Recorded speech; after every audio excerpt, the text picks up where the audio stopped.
This is the Randi Rhodes Show. To speak with Randi, dial 561-270-3844. That's 561-270-3844.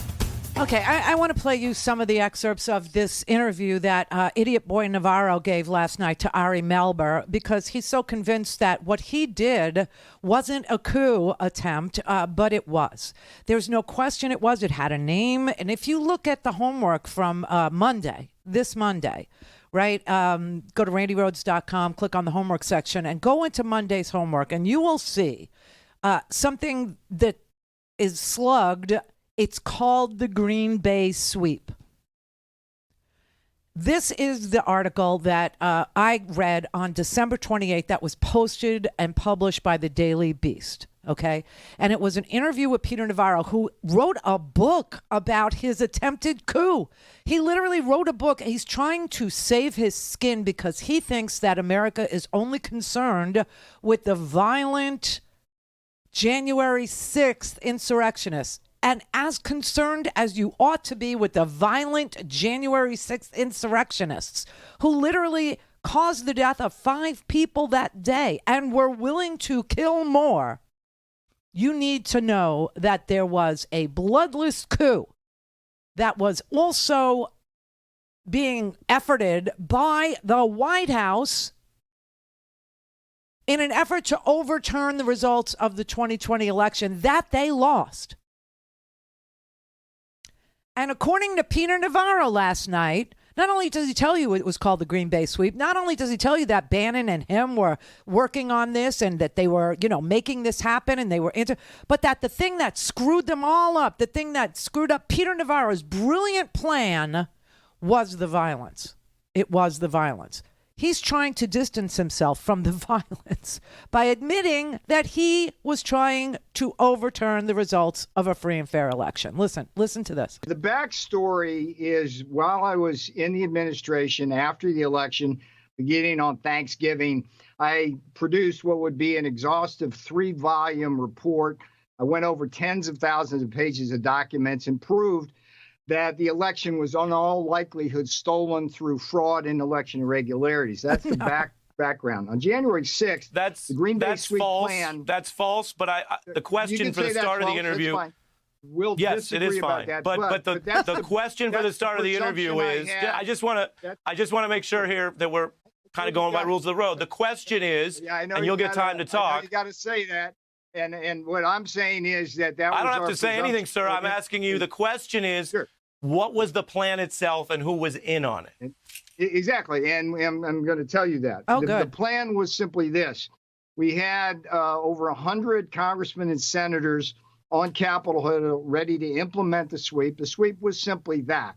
We were going to challenge the results of the election in the 6 battleground states. They were Michigan, Pennsylvania, Georgia, Wisconsin, Nevada. And basically, these were the places where we believed that if the votes were sent back to those battleground states and looked at again, that there would be enough concern amongst the legislatures that most or all of those states would decertify the election. That would throw the election to the House of Representatives. And I would say to you here, Ari, that all of this, again, it was in the lanes legally. It was prescribed by the Constitution. There is a provision to go, rather than through the Electoral College, to the House of Representatives. And all this required was peace and calm on Capitol Hill. And at 1 p.m., Senator Ted Cruz and Gosart, a representative, started the Green Bay Sweep beautifully, challenging the results of Arizona. What he just told you is a coup plot. What he just told you, first of all, it's false, okay? It's false. Because on the morning of January 6th, Mike Pence had already said, I'm not doing this. I'm not going to send anything back to any state. I don't have the authority. I can't not certify. This is a ceremonial thing. I have talked to lawyers. I have talked to, justices. I have talked to Judge Michael Ludig. I have talked to Dan Quayle, the former vice president, and I don't have any authority to execute your Green Bay sweep. I can't do it. So Peter Navarro on the morning of January 6th knew that. Everyone knew that. Ted Cruz knew that. Josh Hawley knew that. Ron Johnson knew that. The 147 members of the House knew that. And even after the violence, the 147 members of the House voted not to certify the results of the election and to stick with the Green Bay sweep non-bloody coup plan. And Ari actually points out to Peter Navarro, do you realize, you idiot, that you just sat on my show and you described a coup? Do you know that that's what you just did on national television? You just described you just described this plan as a way to take an election where the outcome was established by independent secretaries of state, by the voters of those states, and legal remedies have been exhausted with the Supreme Court never even taking, let alone siding with, any of the claims that you just referred to. So legally, they went nowhere. And then you're describing a way that the incumbent... Hold on. You will get your turn. I just let you go for a while. Let's go this back and forth, sir. Then you will use the incumbent losing party's power, that was the Republican Party that was losing power, to overtake and reverse that outcome. Do you realize you are describing a coup? No, I totally reject many of your premises there. First of all, the election was still in doubt and would be until it was certified. Second, the idea that secretaries of state, particularly in Michigan and Pennsylvania, were like innocent parties. I mean, Jocelyn Benson and Kathy Bookfar, the secretaries of state in Michigan and Pennsylvania, they were put in power by George Soros. Oh, my gosh. For the express purpose of shifting the playing field. He's describing a coup, and now he's blaming the Jews for the coup. You understand this? This is bizarro world. This is like mass cult-like behavior.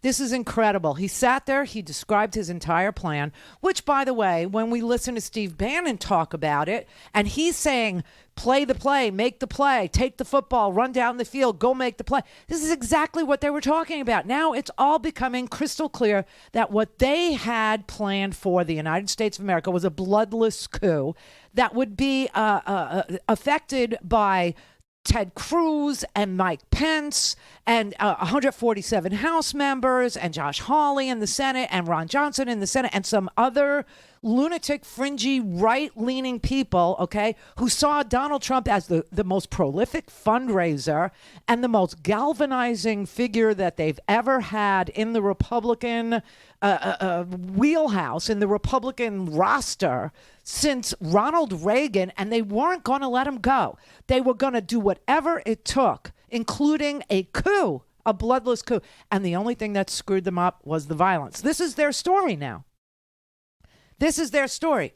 But the true story is that Mike Pence had already said he wasn't doing it, that Donald Trump had already ordered a stand-down order for the National Guard, that there was a 3-hour delay between the time that the Capitol was attacked and the National Guard showing up, right? So we know that it isn't the violence that screwed them up.